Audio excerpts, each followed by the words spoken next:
Witter is a house that's located in Noosa Heads, which is on the Sunshine Coast in Queensland, very much in the subtropics, with incredible views and aspect to the water to the south. The challenge was trying to design a house that would then open up to the northeast to capture all this beautiful winter sun while engaging with the water to the south. We've really tried to heighten the experience of living and being here every day through these quite deliberate experiences of skylight, window and courtyard. And there's just this sense upon arrival that there's this absolutely unadorned, unfettered, invisible connection between occupation of this land and the beautiful environment in the world outside. There's a lovely sense of open plan space dedicated to living, where you move inside and outside through these seamless thresholds so that one occupies all of these areas as a pavilion. And the outdoor space then has the ability to also close down with a series of screens which offers privacy to the canal on the south. That space in turn opens out to the north over the swimming pool with a lovely sense of garden. On the upper floor, that area is dedicated to the bedrooms. There's a series of kids' bedrooms that are all en-suited, a number of them facing out to the north. And then the parents and the guest bedroom are both on the southern side with views over the water. And that also then creates the zone separation that's articulated by the void in the middle of the space.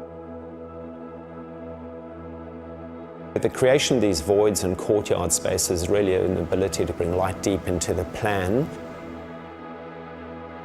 And we've been able to capture an amazing sense of natural light through the use of skylights that talk more about almost open sky above you rather than just additional supplementary light. The basement, which is a very unexpected space in that it is all lit through glass panels inside of the swimming pool, so all of the natural light there is through the water.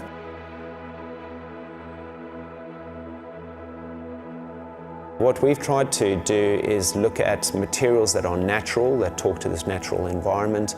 The charred timber, while not direct references to any one specific thing in Noosa, do talk about the texture of timber and even the idea of forest fires and natural forces that happen within the environment. There's nothing that compares with concrete in terms of the versatility of it. It can take on the form of anything we can really conceive of. So when you factor in kind of what we need the building to physically do and how we want to go about doing it, there's just nothing in our opinion that competes.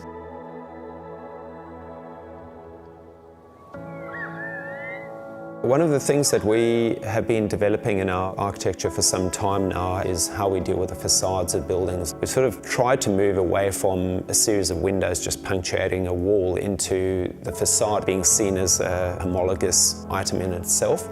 What that means here is that we've got a double facade where all the windows and the ventilation and light and all those sorts of things are dealt with in one layer. And then there's the screen in front of it that deals with not only the sun, but it deals with privacy, and then also creates the architectural dialogue that is very much the experience of this building from the street. It takes about 50% of the heat load off the facade, and equally important, kind of tempers the space in such a way that you enjoy the spaces as a sense of light that would come through, branches of a tree. That planting is very much a central theme in the house because it's part of softening this otherwise very hard concrete. But as it sits more into the landscape and ages and the plants start to cascade more and more, people understand that this building is more about the landscape ultimately than it is trying to be just about the architecture. This project was very much a team effort. And Jen Eggline, the associate who ran this project, did an incredible job of the documentation along with Neva and Lucy to realise all of those ideas.